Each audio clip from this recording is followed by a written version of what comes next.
Hello everyone.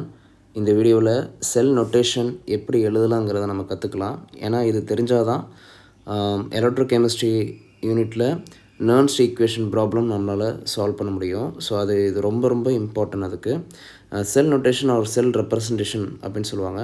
So what is a formula? Anode இந்த மாதிரி parallel line இருந்துச்சுன்னா அது பேர் சால்ட் பிரிட்ஜ்னு அர்த்தம். அதுக்கப்புறம் என்ன எழுதணும்னா கேத்தோடு அப்படின்னு எழுதணும். Okay, so keep it mind, anode means it's called upon oxidation, cathode means it's called upon reduction. ஓகேங்களா? ஸோ இதை நான் சின்ன ஷார்ட்கட்டாகவே நான் சொல்லிடுறேன், இதை நீங்கள் கவனிங்க. ஃபஸ்ட்டு ஆனோடுங்கிறது ஆக்சிடேஷன் அண்டு ரிடக்ஷன். இப்போ நீங்கள் ஆக்சிடேஷன் எழுதுறீங்க அப்படின்னா நீங்கள் சால்ட் எடுத்தோடனே நாம் என்ன எழுதணும்னா சால்ட் பிரிட்ஜை தான் ஃபஸ்ட் எழுதணும். அதுக்கப்புறம் ஆக்சிடேஷன் எழுதுறீங்க அப்படின்னா ஆக்சிடேஷனில் எது ஹையஸ்ட் ஆக்சிடேஷன் ஸ்டேட்டோ அதை தான் இந்த சால்ட் பிரிட்ஜை ஒட்டி நாம் எழுதணும். அதுக்கப்புறம் ஒரு பேரலல் லைன் ஒன்று நம்ம போட்டுக்கணும். ஸோ அதை ஃபேஸ் பவுண்ட்ரி அப்படின்னு சொல்லுவாங்க. ஸோ லாஸ்ட்டாக என்ன எழுதணும்னா ஆக்சிடேஷன் ஸ்டேட்டில் எது லோவஸ்ட்டாக வந்திருக்கோ அதை எழுதணும். அதேமாரி தான் இந்த ரைட் சைடில் எழுதுகிற ரிடக்ஷன்லையும். ரிடக்ஷன் ரியாக்ஷனில் எது ஹையர் ஆக்சிடேஷன் போயிருக்கோ அதை தான் என்ன பண்ணணும், நம்ம இந்த சால்ட் பிரிட்ஜை ஒட்டி நம்ம எழுதணும். சரியா?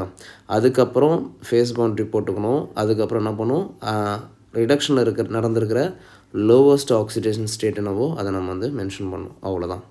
So keep it mind, what is mean by salt bridge? Anode, salt bridge, cathode.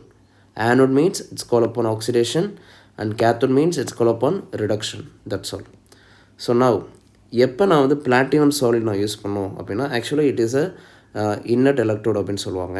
So use platinum electrode when anode and ஒரு cathode contains ions are gases. அதாவது நம்ம இந்த இடத்துல எழுதணும் இல்லையா, இப்போ லோவஸ்ட் ஆக்சிஜன் ஸ்டேட் ஒரு வேளை கேஸியஸாக வந்தாலோ அதே மாதிரி இந்த ரிடக்ஷன் அண்ட் ஆக்சிடேஷன் இருக்கு இல்லையா, ஸோ இதில் ரெண்டுத்துலையுமே கேஸியஸ் எலக்ட்ரோடு இல்லைனா அயானிக் எலக்ட்ரோடு வந்துச்சு அப்படின்னா அது பக்கத்தில் நம்ம என்ன பண்ணணும், we need to add the platinum solid. That's all. So last வீடியோவில் நம்ம பார்த்தது ஆக்சிடேஷன் ரிடக்ஷன் எப்படி நம்ம ஐடென்டிஃபை பண்ணுறது ஈஸியாக அப்படிங்கிறது ஒரு ஷார்ட்கட் சொல்லியிருந்தேன். ஸோ இந்த வேல்யூஸ் எல்லாமே பார்த்தீங்கன்னா இந்த இன்க்ரீஸிங் டைரெக்ஷனில் போணுச்சு அப்படின்னா அது பேர் ஆக்சிடேஷன், டிக்ரீஸிங் டைரெக்ஷன் வந்துச்சு அப்படின்னா அது பேர் ரிடக்ஷன். ஸோ இப்போ நம்ம இந்த கேல்வனிக் செல்லில் நம்ம பார்த்துறது பார்த்திங்கன்னா இந்த இடத்துல நடக்கிறது எல்லாமே பார்த்திங்கன்னா என்னது ஆக்சிடேஷன். ஸோ இந்த கம்பார்ட்மெண்ட்டில் நடக்கிறது எல்லாமே பார்த்திங்கன்னா ரிடக்ஷன் தான். ஸோ இந்த செல்லோட ஓவரால் ரியாக்ஷன் தான் யார், நான் இந்த இடத்துல எழுதியிருக்கிற இந்த ரிடாக்ஸ் ரியாக்ஷன். ஓகேவா? ஸோ இதுக்கு எப்படி செல் நோட்டேஷன் நம்ம எழுதலாம் அப்படிங்கிறத பார்க்கலாம். ஸோ ஃபஸ்ட் நம்ம என்ன பண்ணணும் அப்படின்னா we need to identify the oxidation which chemical species undergo the oxidation and reduction. So இங்கே எனக்கு ஃபஸ்ட்டு நான் இந்த இடத்துல நான் என்ன பண்ணிக்கிறேன்னா ஜிங்க் நான் எடுத்துக்கிறேன். ஜிங்க் பார்த்திங்கன்னா சாலிட் நேச்சரில் இருக்குது. ஸோ அப்போ கண்டிப்பாக இது பார்த்திங்க அப்படின்னா என்னதுன்னா ஜீரோ ஆக்சிஜன் ஸ்டேட். இந்த ரியாக்டரில் இருக்கிற ZN0 ப்ராடக்ட்டில் எனக்கு என்னவோ மாதிரி இருக்குது, 2+ மாதிரி இருக்குது. அப்போ எனக்கு 0லேருந்து 2+ மாதிரி இருக்குது. அப்போ இது என்ன direction? So this is nothing but is a direction of what? Oxidation. Direction of oxidation. இப்போ அதே கேஸில் இங்கே பாருங்கள், காப்பர் 2+. ரியாக்டனில் காப்பர் எனக்கு என்னவாக இருக்குது அப்படின்னு பார்த்தீங்கன்னா 2+ஆக இருக்குது. ஓகேங்களா? இந்த 2+ஆக இருக்குது. ஸோ அப்போ அதுவே ப்ராடக்ட்டில் பார்த்தீங்க அப்படின்னா காப்பர் சாலிடாக இருக்குது. That means elemental form in all the metal is 0.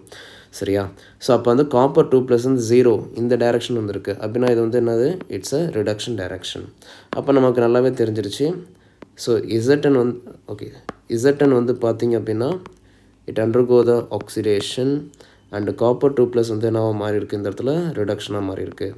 So oxidation அப்படின்னா என்ன அர்த்தம்? ஆனோட் அப்படின்னு அர்த்தம். ரிடக்ஷன் அப்படின்னா என்ன அர்த்தம்? கேத்தோடு அப்படின்னு அர்த்தம். சரியா?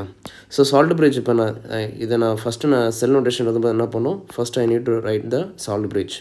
அப்புறம் என்ன எழுதணும்? ஆனோடில் எழுதணும். ஆனோடு கம்பார்ட்மெண்ட்டில் என்ன நடந்திருக்கு? ஆக்சிடேஷன். இந்த ஆக்சிடேஷன்லேயே நான் என்ன சொல்லியிருக்கேன் ஃபஸ்ட்டு, ஓகே, இந்த இடத்துல நம்ம என்ன பார்த்தோம், ஹையஸ்ட் ஆக்சிடேஷன் எழுதணும், அதுக்கப்புறம் ஒரு ஃபேஸ் பவுண்ட்ரி போடணும், அதுக்கப்புறம் லோவஸ்ட் ஆக்சிடேஷன் ஸ்டேட் நம்ம எழுதணும். சரியா? ஸோ அப்போ இந்த ஈக்குவேஷன் பார்த்தீங்கன்னா ஆக்சிடேஷனில் எது ஹையஸ்ட் ஆக்சிடேஷன் ஸ்டேட்? ZN2+ தான். So ZN2+ aqueous. Okay. So அதுக்கப்புறம் என்ன பண்ணோம், ஒரு லைன் மட்டும் போட்டுங்க. It's nothing but phase boundary. அதுக்கப்புறம் என்ன பண்ணோம், ஆக்சிடேஷனில் லோவஸ்ட் ஆக்சிடேஷன் ஸ்டேட் யார்? ZN தான். So ZN solid. That's all. அதுக்கப்புறம் ரிடக்ஷனில் இப்போ யார் higher oxidation state? Copper 2+. So அதை தான் ஃபஸ்ட்டு இந்த இடத்துல எழுதணும். ஆக்வஸ் போட்டுக்கிறேன், phase boundary and copper solid. That's all. So இந்த மாதிரியான செல் நொட்டேஷன்ஸ் வந்து பார்த்திங்க அப்படின்னா நர்ன்ஸ் ஈக்குவேஷனில் அதிகமாக கேட்பாங்க. இதை நீங்கள் புரிஞ்சுக்கிட்டாலே வந்து பார்த்திங்கன்னா we can easily get the 3 marks questions. ஓகேவா? ஸோ அடுத்த வீடியோவில் இதோட ப்ராக்டிஸ் கொஷின்ஸ் வந்து நம்ம பார்க்கலாம். தேங்க்ஸ் ஃபார் வாட்சிங்.